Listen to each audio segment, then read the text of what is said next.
rencontre de taille. Aujourd'hui en Algérie où se trouve le président de la République. D'abord celle avec son homologue algérien, puis avec la diaspora malienne d'Algérie. Au menu des échanges, le processus de paix en cours, le chef de l'État lance appel à la plateforme qui n'a pas encore paraphé le document de le faire sans hésitation. Un portrait dans ce journal, celui de Boubacar Diallo, patron d'entreprise. Il se fixe comme objectif de contribuer à l'autosuffisance alimentaire au Mali par le biais de la pisciculture. Bakaoui sur ses traces à Baguineda. Et dans Focus Santé de ce soir, nous allons vous parler du port des lunettes. Corrigé ou pas, chacun achète le port des lunettes sans prescription médicale. Quels sont les risques à savoir en fin d'édition avec Tchessera Dameli. Voilà pour les titres. Mesdames et messieurs, bienvenue aux informations. Bonsoir à tous. L'accord paraphé à Alger est un modèle de réconciliation et l'État fera tout pour respecter les engagements pris. C'est la déclaration faite à la presse par le président de la République à l'issue de son entretien avec son homologue algérien Abdelaziz Bouteflika.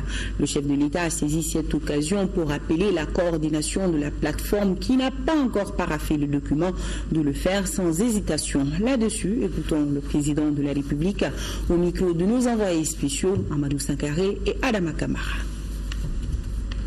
Aujourd'hui, ce qui avait été souhaité par l'engagement constant, quotidien, des équipes en charge, sous la patience,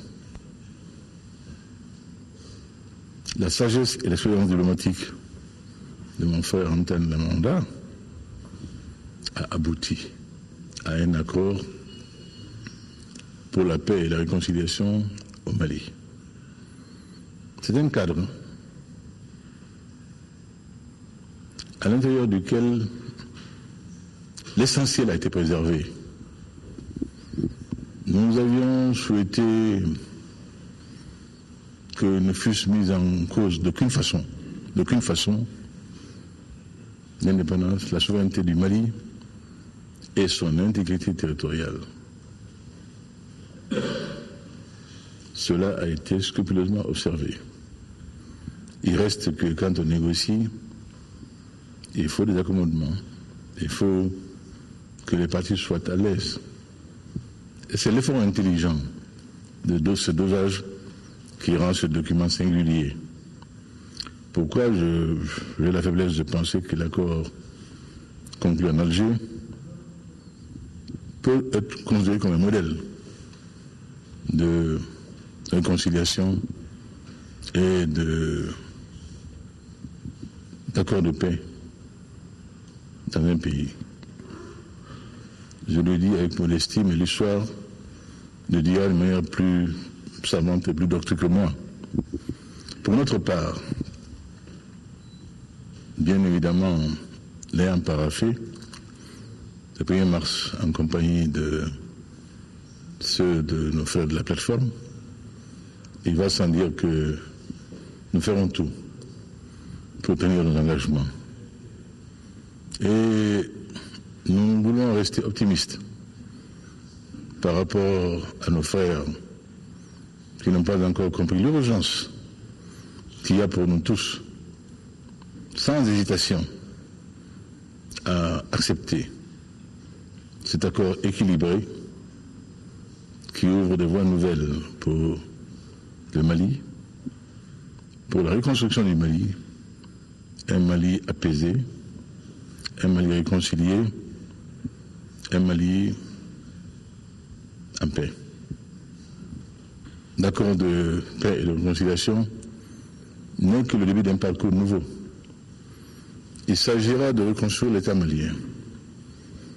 Il s'agira de rebâtir ce pays.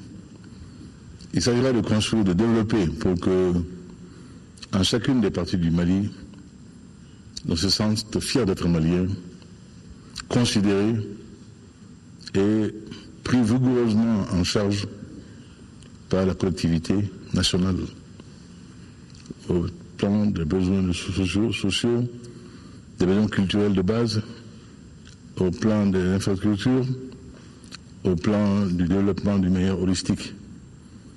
Cela nous est commandé en priorité. Et cela sera fait, Inch'Allah.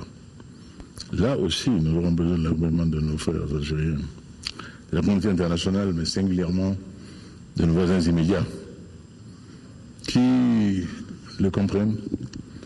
Et je crois que nous ne pouvons pas attendre autre chose, notre doyen, que l'encouragement dans cette veine-là, dans cette voie. Nous devons dire que cette visite d'État a atteint tous ses objectifs. Autre rencontre pour le chef de l'État, c'est celle avec la communauté malienne d'Algérie. Parmi les Maliens vivant en Algérie figurent beaucoup d'étudiants, marque de la bonne coopération entre nos deux pays. C'est pourquoi le chef de l'État, dans son intervention, n'a pas manqué de soulever les questions liées aux études. Et bien sûr, il a aussi et surtout abordé le processus de paix en cours. On retrouve nos envoyés spéciaux. La communauté malienne est estimée ici à 6 000 âmes. Parmi cette population figure un bon nombre d'étudiants. Les résultats obtenus par ces étudiants au sein de leurs universités respectives sont fort encourageants. Et pour preuve, nous sommes présents dans les filières littéraires, mais surtout, Excellence, nous sommes beaucoup plus présents depuis quelques années dans les filières scientifiques et technologiques. Cerise sur le gâteau, l'excellence est au rendez-vous. À titre illustratif, lors de la dernière année académique avant celle en cours dans toutes les universités algériennes, nous accueillons, il y a eu une kyrielle de Maliens, majors ou vice-majors de spécialité ou de promotion, toutes filières confondues.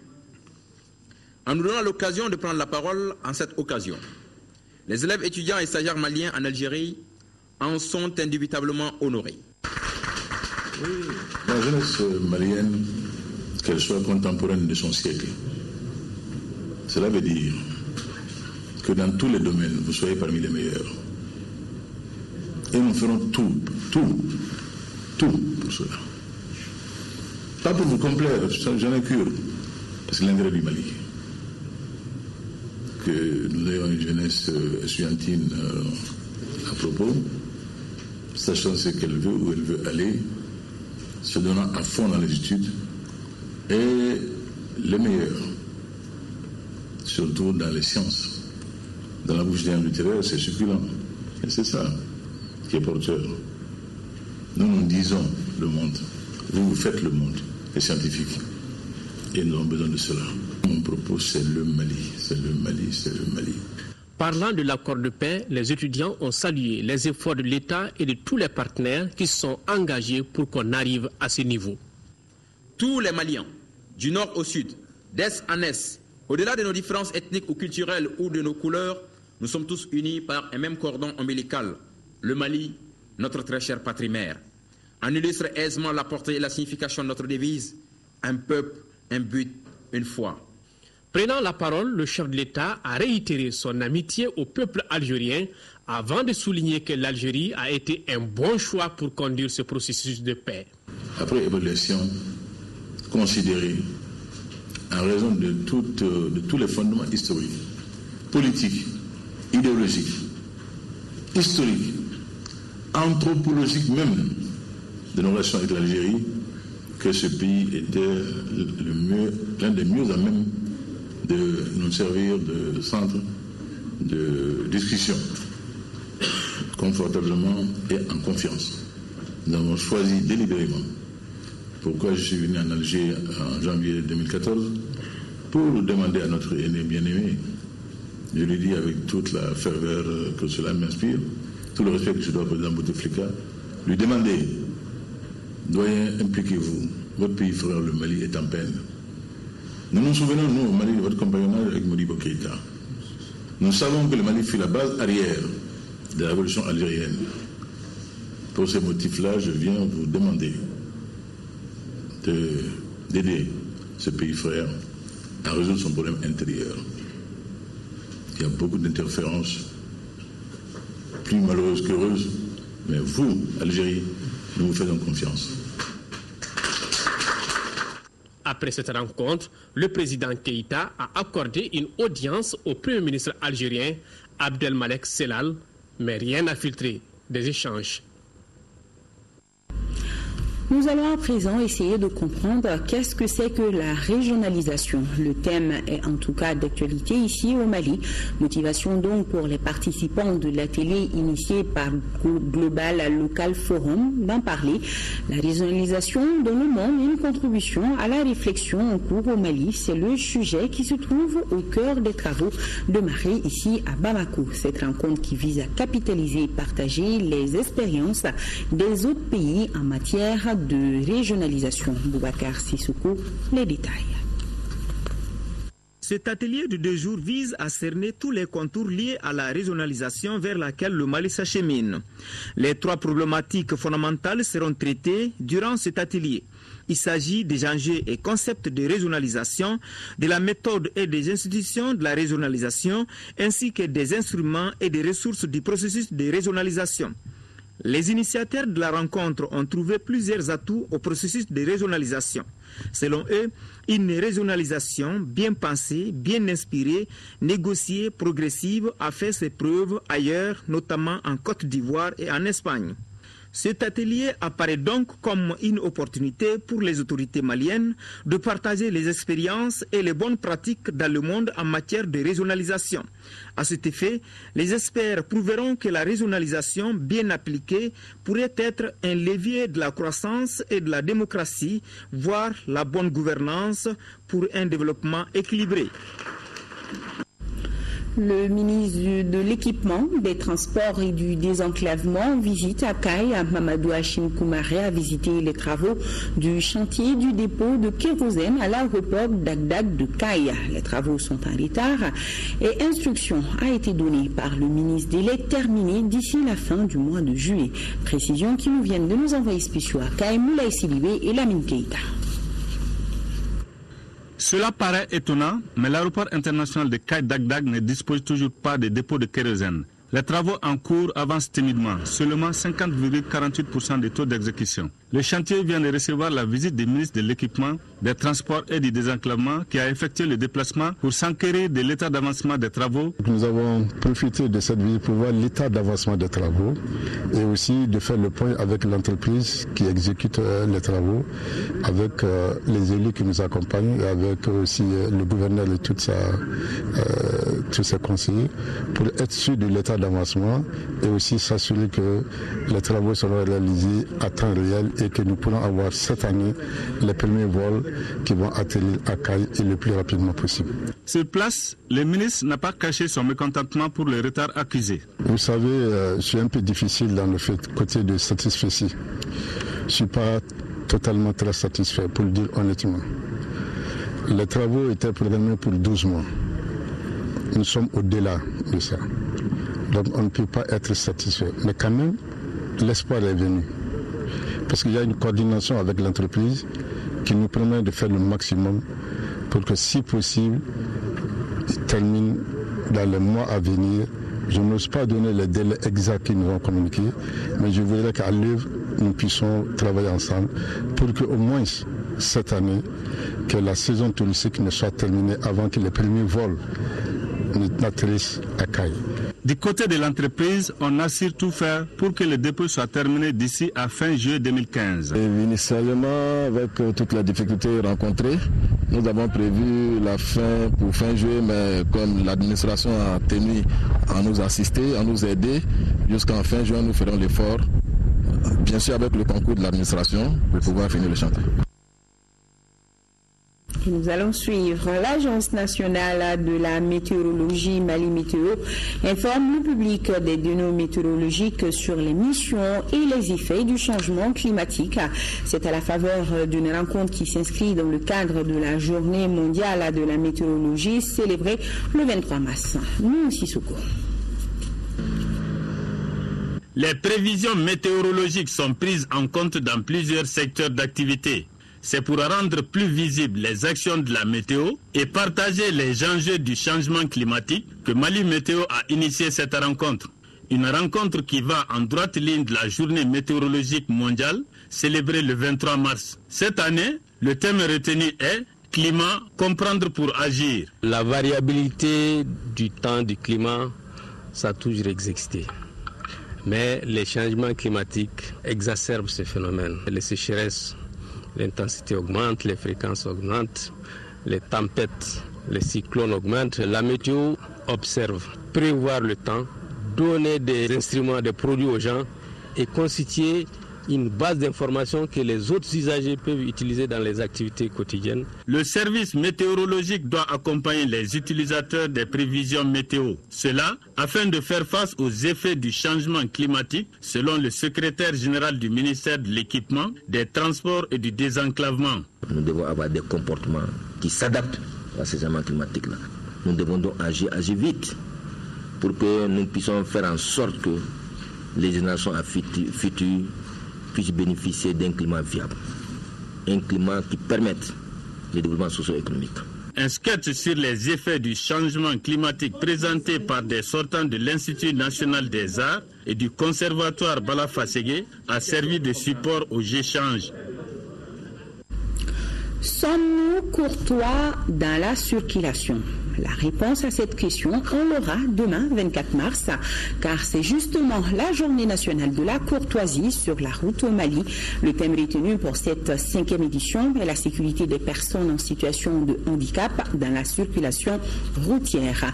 Mamadou Hachim Koumaré, le ministre de l'Équipement, des Transports et du Désenclavement, nous en parle au micro de Noumou Sissoko. L'évolution de l'accidentologie, qui a comme principale cause la détérioration des comportements sur la route, impose l'impérieuse nécessité de multiplier les campagnes d'information et de sensibilisation à l'endroit des usagers de la route. Ces campagnes, pour leur réussite, elles doivent bénéficier de l'accompagnement de chacun de nous, services techniques, conducteurs, société civile, usagers, passagers et presse. Le thème retenu cette année pour célébrer la journée nationale de la courtoisie sur la route est la sécurité des personnes en situation de handicap dans la circulation routière. En effet, selon l'Organisation mondiale de la santé OMS, les personnes handicapées représentent 10% de la population mondiale, soit plus de 600 millions de personnes. Au Mali, elle est estimée à 2 280 000, soit 15% de la population totale. Ces personnes vulnérables ont toutes les difficultés à partager l'espace routier avec les autres usagers de la route à cause de leur handicap. Ce sont nos sœurs, nos frères et nos enfants. Les agents de la circulation routière doivent toujours leur venir en aide en facilitant l'accès et la traversée de la chaussée, l'utilisation des trottoirs et les accotements. La journée nationale de la courtoisie, qui est placée sous le signe de respect et de la respectabilité à l'endroit des personnes en situation de handicap, doit aboutir à un impact positif sur le comportement des usagers à l'endroit de cette couche vulnérable. Voilà, la courtoisie en circulation. Sur un tout autre plan, le ministère de l'Intérieur du Royaume d'Espagne vient de faire don de matériel informatique à 2 ministères maliens. Il s'agit des départements de la sécurité et de la protection civile et celui des Maliens de l'extérieur.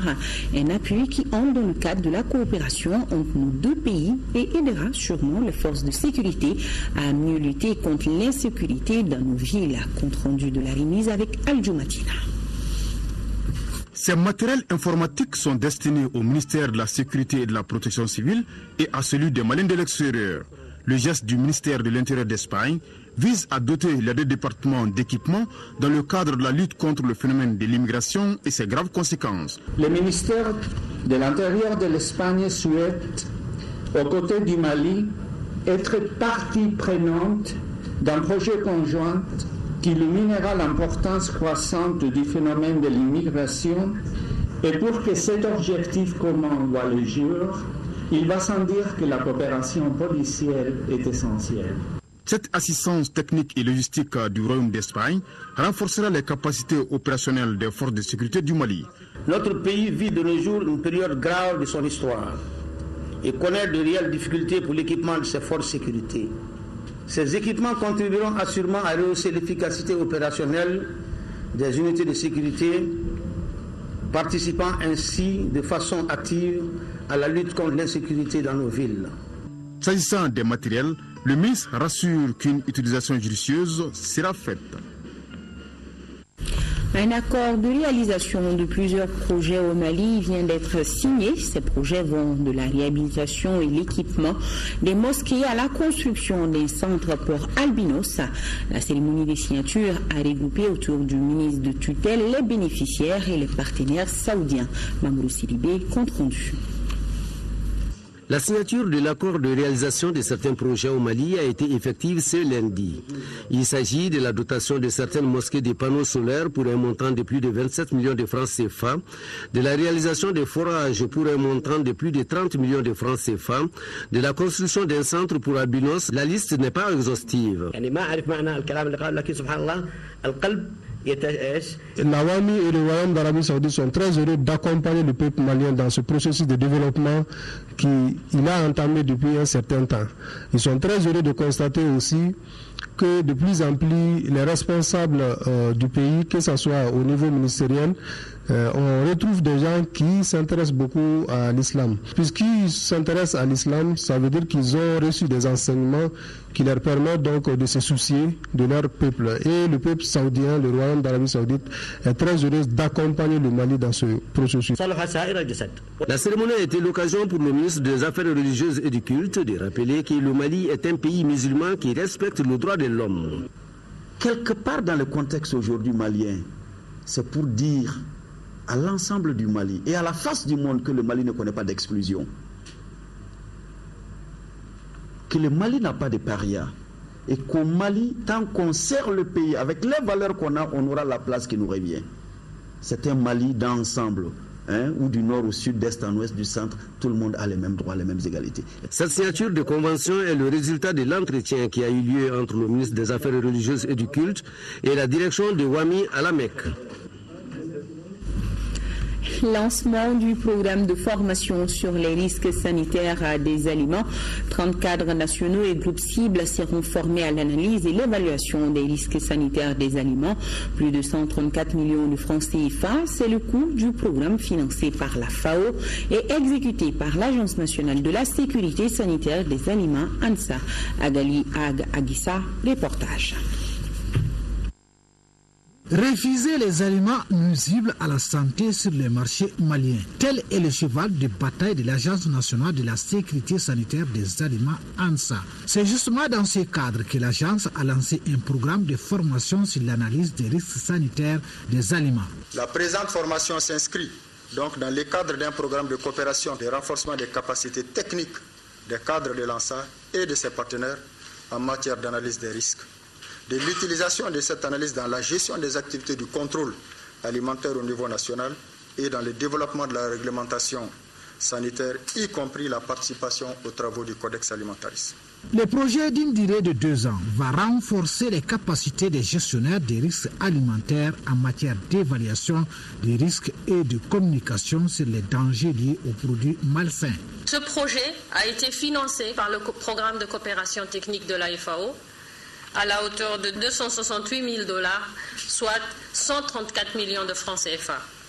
La gestion des risques alimentaires constitue un pas dans la protection et la préservation de la santé des populations.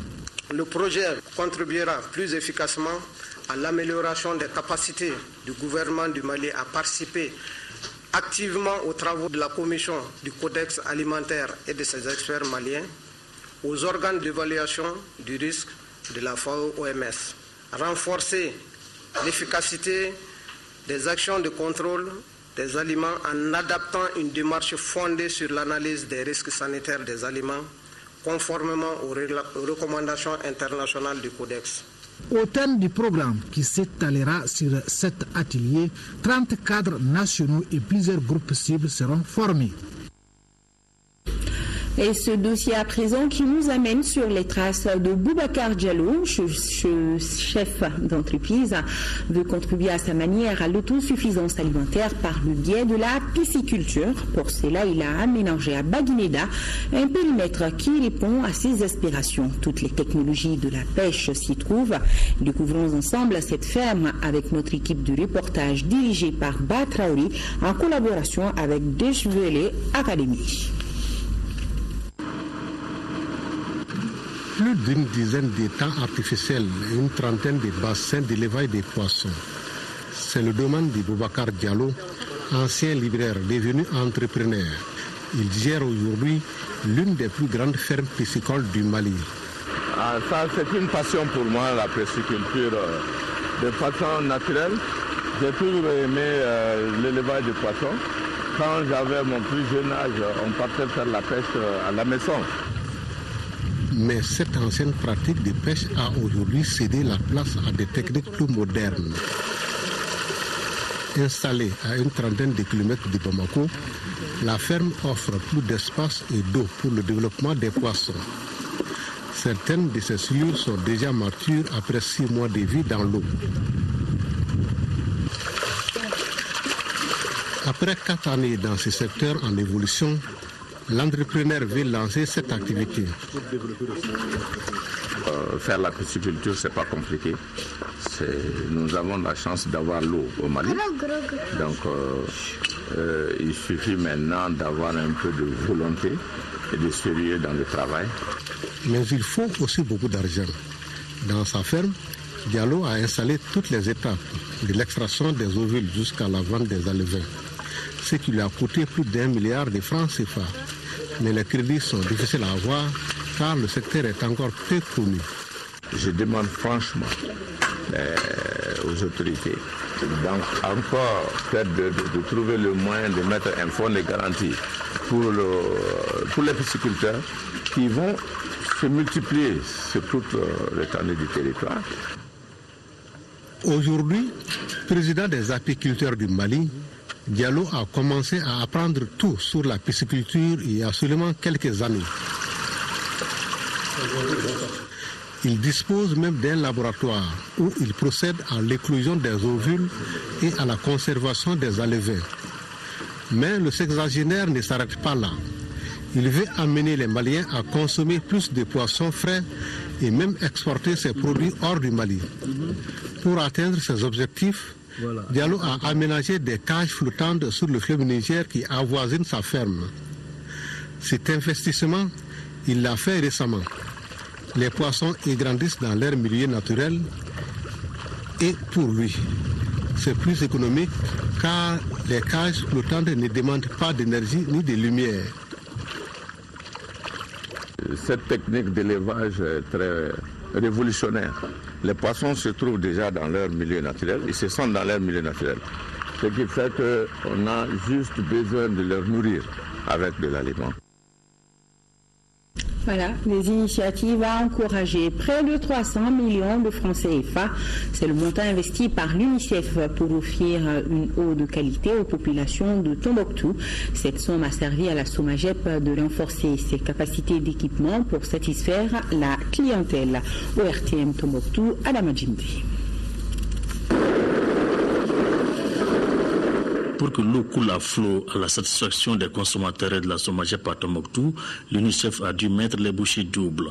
En effet, l'organisation onusienne a intervenu à près de 300 millions de francs CFA sur un certain nombre de dispositifs d'exploitation au niveau de la SOMAGEP et de l'hydraulique. Objectif, améliorer la qualité de l'eau et la rendre accessible à tous. Nous sommes au niveau de la station de pompage. Ils ont intervenu sur les débitmètres. Les débitmètres servent à voir la quantité d'eau qui passe à l'instant. Ça, c'est un premier avantage. Deuxième avantage, c'est pour nous permettre aussi de voir la quantité d'eau depuis que le débitmètre est installé jusqu'à nos jours. Le troisième avantage aussi, c'est pour faire savoir à l'agent si un forage marche ou non. Dans la localité de Kabara, un vieux château de 22 ans alimente le village grâce aux efforts entrepris par l'UNICEF. Ici, les usagers s'en félicitent. Avant l'arrivée de l'UNICEF, on puisait de l'eau dans des puits. Mais depuis l'arrivée de l'UNICEF, c'est à travers ces efforts qu'on a cette château. Au CESCOM de Toya, le personnel socio-sanitaire apprécie la collaboration Mali-UNICEF grâce à l'installation des bornes fontaines. Il y a l'eau pour le lavage des mains et puis au niveau de la salle de maternité, il y a l'eau pour les femmes enceintes et pour les femmes en travail aussi. Même au moment de l'accouchement, il y a l'eau potable dans la maternité. On a beaucoup apprécié parce que ça diminue beaucoup, jusqu'à 90% des maladies diarrhéiques. Ces résultats probants en matière d'accessibilité à l'eau potable à Tombouctou ont été également atteints avec la disponibilité des techniciens de la direction régionale de l'hydraulique de Tombouctou. En 5e région, lancement au centre de santé de référence de Badjankara de la campagne de prise en charge chirurgicale de la fistule vésico-vaginale obstétricale, une campagne organisée par l'Association malienne pour la protection et la promotion de la culture Dogon, Dina Dogon. Aminata Touré, correspondance. Organisée par l'Association malienne pour la protection et la promotion de la culture Dogon, Guina Dogon, cette campagne de prise en charge chirurgicale de la fistule vésico-vaginale obstétricale a pour objectif, entre autres, d'améliorer l'accès aux services de santé de qualité pour le traitement de la fistule, de renforcer les capacités dans la prévention. Aujourd'hui, c'est l'isolement total des patientes avec tout ce qui est en train d'être entrepris. Et je suis certain que ceux-là qui ont bénéficié d'interventions chirurgicales vont être des personnes qui vont véhiculer le message auprès de leurs sœurs. La Guinée Dogon s'est investie, pas en valeur humaine. Le matériel que nous avons amené pour faire face à cette pathologie a une valeur de 50 millions. Nous allons travailler avec ce matériel et laisser ce matériel-là ici. L'équipe chirurgicale qui a fait le déplacement pour Banyangara compte opérer 20 femmes souffrant de cette pathologie avec un taux de réussite d'au moins 99%. L'occasion est opportune pour moi pour louer l'engagement au plan humanitaire du professeur et de son équipe qui interviennent de façon désintéressée dans le seul but de faire du bien. Une visite guidée par le professeur Tembili aux malades et au niveau du bloc opératoire a mis fin à la cérémonie de lancement. Les responsables du projet Programme de compétitivité et diversification agricole PCDA en visite dans la région de Ségou. Cette visite a concerné les projets approuvés par le comité et autres réalisations du PCDA dans la région. Le reportage de Fousseini Samaki. Cette visite des responsables du comité régional d'approbation des projets en compagnie des responsables du PCDA a concerné plusieurs réalisations du projet. Du pôle de centralisation et conservation échalote oignon de Nyono d'une capacité de 300 tonnes par saison au centre de démonstration de diffusion et prestation transformation de Ségou en passant par les sous-projets papaye, échalote oignon et transformation des fruits Yayakone. Les membres du comité ont constaté des visu la mise en œuvre des sous-projets approuvés au cours de leurs différentes sessions. On les fait visiter les réalisations du programme pour qu'ils sachent ce qui est en train de se passer. Et c'est en somme une supervision de ces organes de gestion qui est tout à fait normale dans le cours du programme. C'est des organes de gestion qui sont au niveau de la région et qui travaillent avec le programme. Les visiteurs se disent satisfaits des progrès réalisés par les bénéficiaires. Ces trois types de projets contribuent fortement à l'amélioration de la chaîne de valeur des produits de la filière agricole.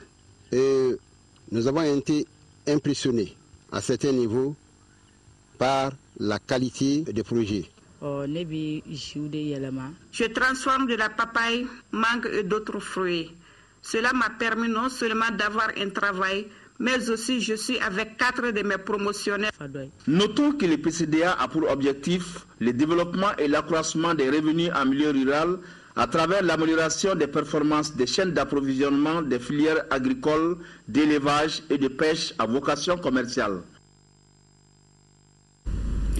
Les artistes du Mali disent non au décret fixant les modalités de perception et de répartition de la redevance sur les œuvres des artistes, en un mot, les droits d'auteur et droits voisins. Ils ont tenu cet après-midi un concert-meeting à la pyramide du souvenir de Bamako. Il s'agissait d'informer et de sensibiliser sur les actions à mener contre l'annulation du dit décret. Suleiman Kenza Sidibé était sur place. Artistes, musiciens, producteurs, organisateurs des spectacles, des festivals et hommes de théâtre, le monde des artistes s'était donné rendez-vous pour un concert-meeting. Les artistes protestent contre l'acte d'annulation du décret qui fixe les modalités de perception et la clé de répartition des droits d'auteur ou droits voisins, autrement dit les redevances sous les œuvres de la création. Le décret portant la perception et la répartition des droits d'auteur et des droits voisins est attaqué en justice. Et pourtant, ce décret avait été initié par le Bureau malien des droits d'auteur à travers le ministère de la Culture, de l'Artisanat et du Tourisme et soumis au gouvernement par des voies légales. Cette perception au thème du décret du 6 juin est soit une tarification proportionnelle ou forfaitaire. Pour les artistes, avec ces décrets, ils espéraient pouvoir vivre dignement de leur art. Aujourd'hui, le Mali est premier en musique. Notre musique est représentée partout dans le monde entier. On est écouté par tout le monde. Mais je ne peux pas comprendre qu'on est là, on ne peut pas vivre de nos œuvres. On ne peut pas vivre de ce qu'on fait. Pour en arriver là, les artistes ont bataillé fort. 5 longues années de lutte pour obtenir le décret qui valorise enfin leur travail. Le décret est en voie d'annulation. Pourtant, il faudra que quelqu'un paye pour les œuvres de l'esprit. Et nous avons ce communiqué. Yacouba Katile, secrétaire général de l'UNTM, dans le cadre des festivités marquant la révolution de mars 91, convie toutes les organisations démocratiques, tous les démocrates, les organisations des jeunes, des femmes à une conférence débat demain, mardi 24 mars 2015 à 10h à la Bourse du Travail sur le thème Les acquis de la révolution de mars 91, quel a été le rôle de l'UNTM et quel est du mouvement démocratique 24 ans après. Et place à Focus Santé, ce soir on s'intéresse au port des lunettes, qu'ils soient corrigés ou non. De plus en plus de citoyens achètent et portent des lunettes sans prescription médicale, s'exposant souvent à des malaises. Certains, après la consultation chez le spécialiste, achètent des lunettes à qualité douteuse avec les mêmes possibles conséquences pour l'œil. Quels sont les risques? Jessira Dameli nous donne des réponses.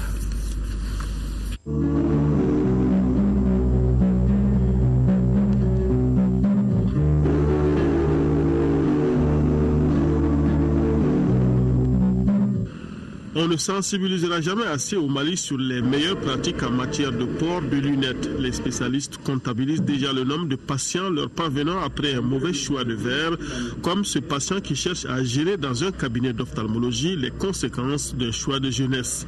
Je suis un ancien footballeur. J'ai été victime à l'œil gauche d'un traumatisme visuel. Donc, partant de là, je me permettais souvent d'acheter des verres n'importe comment. Donc, qui m'ont posé d'énormes difficultés. Donc, raison pour laquelle je suis présentement ici. À peu près la même histoire pour cet autre patient qui s'est servi dans la rue. On m'avait prescrit des verres qui étaient photochromie et puis l'anti-reflet, il y avait tout ça. Bon, j'ai perdu l'ordonnance et puis les verres aussi sont tombés. Donc, je me suis procuré d'un verre à soleil. Bon, je vois maintenant beaucoup de jeunes dans ça. Donc, je me suis retrouvé ici pour faire encore une autre ordonnance. Les témoignages des vendeurs ambulants le confirment. Les Maliens se procurent leurs verres correcteurs dans la rue. Certains ignorant tout de la qualité connaissent cependant le numéro de leur correction, ce qui signifie qu'ils ont été au moins une fois chez les spécialistes. D'autres se protègent contre la poussière et les rayons du soleil. Les verres corrigés s'achètent un à un. Beaucoup n'en achètent pas. Quand ils viennent, ils donnent le numéro et on leur vend. Nous ne vendons pas de verres correcteurs sans numéro. On vend aussi les verres simples.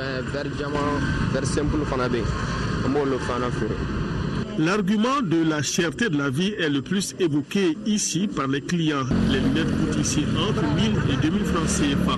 Pourtant, le port des verres correcteurs et des verres luttant contre les rayons du soleil répond à des besoins détectés en principe par un spécialiste. Nous avons les verres pour la vision de près, uniquement qu'on le porte pour uniquement faire la lecture et les petits travaux de près qui ne doivent pas dépasser 50 cm maximum.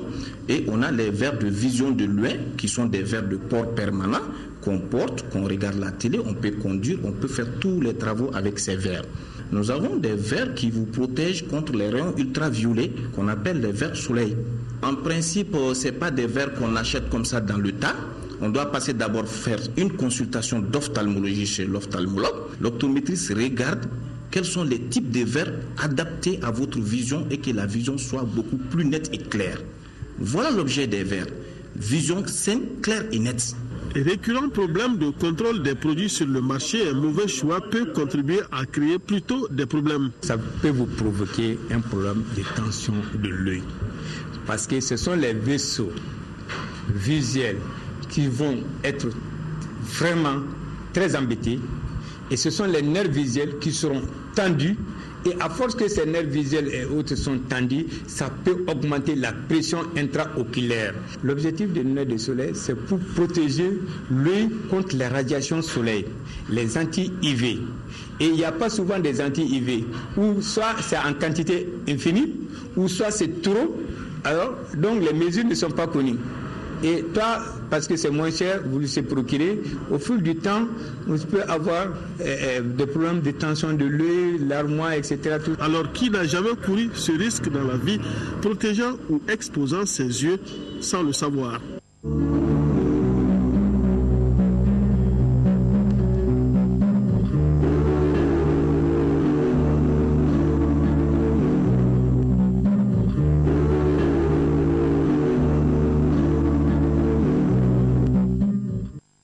Sport football éliminatoire des Jeux africains de Brazzaville, les Aigles Espoirs ont été tenus en échec hier par le Sénégal, 2 buts partout au stade Modibo Keïta. La rencontre a été difficile pour les nôtres qui doivent encore travailler davantage pour espérer se qualifier à Dakar. Résumé du match avec Al-Jumatina. Match laborieux pour l'équipe nationale Espoir qui n'a pas su prendre une sérieuse option sur le Sénégal lors de cette manche allée des éliminatoires des Jeux africains. Moins tranchant contrairement aux Sénégalais, les moins de 23 ans maliens parviennent tout de même à ouvrir le score. À la 5e minute, débordement et centre de l'ancien meneur de jeu de Djoliba Assé Samba Diallo. Le ballon traîne dans la zone de vérité avant d'être repris par l'ancien joueur du Real Ali Badra Silla qui trompe Pape Serou Ndiaye. Les Aigles Espoirs qu'on croyait définitivement entrer dans la partie vont plutôt montrer un tout autre visage, loin des attentes. L'équipe sénégalaise mieux organisée va s'illustrer à la 26e minute. El Hadj Diaw à la réception d'un ballon conjugué au manque d'agressivité de la défense malienne, Banti Michel Samake. 1-1. Pour permettre à l'équipe de retrouver la confiance et l'efficacité, Cheikh Oumar Koné voit juste avec les entrées d'Ali Guindo et Abdraman Traoré, tous du Real. Et il nous a fallu quelques minutes seulement pour voir les deux joueurs de l'AS Real en action. Ali Guindo sera fauché et obtient un coup franc. Ce coup franc ainsi joué sera dévié au premier poteau par Abdraman Traoré pour le deuxième but. Bien qu'il soit mené, le Sénégal va continuer à développer son jeu et n'hésite pas à aller inquiéter la défense malienne, qui finira par commettre un penalty à la 75e minute, à la suite d'un maniement selon l'arbitre. Le capitaine des Lions, Ousseinou Tchoun, rétablit la parité. On a eu des difficultés parce qu'on ne s'est pas vite regroupé. Le regroupement n'a pas été vite fait pour les entraînements. Les joueurs étaient avec le club, qui étaient engagés dans différentes compétitions. Il nous fallait plus de nos ressources mentales pour essayer de venir à bout de cette très bonne équipe du Mali. Donc je pense 2-2, c'est un très bon résultat, c'est une marche à l'aide. Allez décrocher la qualification au Sénégal, c'est possible pourvu que Cheikh Oumar Koné revoie son effectif et se remettre rapidement au travail afin de mettre en place un projet de jeu. Voilà pour l'essentiel de l'information. Demain, Aoui Touré se fera un plaisir de vous présenter les éditions du soir ainsi que Rachel Tessougué que vous retrouverez dans le 10h-13h. Bon retour à toi Rachel. Le JT des formations, c'est aux environs de 21h30 avec Mohamed Ould Mamouni. Merci à nos téléspectateurs de Kai Kita Kenyeba, c'est la première région du Mali. Bonsoir à tous.